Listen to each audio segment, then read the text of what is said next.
America में राहुल गांधी के आरक्षण वाले बयान पर केंद्रीय मंत्री अमित शाह लेकर बीएसपी सुप्रीम मायावती ने तीखी प्रतिक्रिया दी थी। चौतरफा निशाने से घिरे राहुल के बचाव में अब बिहार के नेता प्रतिपक्ष तेजस्वी यादव आए हैं। तेजस्वी ने कहा है कि बीजेपी के लोग संविधान और आरक्षण विरोधी हैं, जबकि राहुल गांधी कई बार आरक्षण को बचाने की बात कर चुके हैं। तेजस्वी ने यह भी कहा है कि बीजेपी अफवाह की पार्टी है। बीजेपी का तो मतलब ही है बड़का झूठा पार्टी। बीजेपी जो है अफवाह पार्टी है।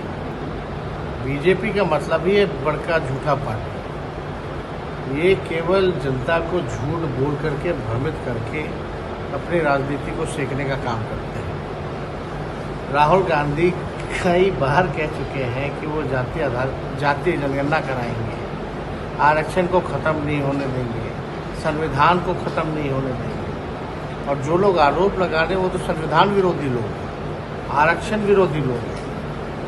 जो लेटरल एंट्री करा रहे थे लोग, क्रीमी लेयर की बात कर रहे थे या और तरह तरह की बातें कर रहे थे, तो इसमें तो स्पष्ट जाहिर है कि भाई ये लोग संविधान को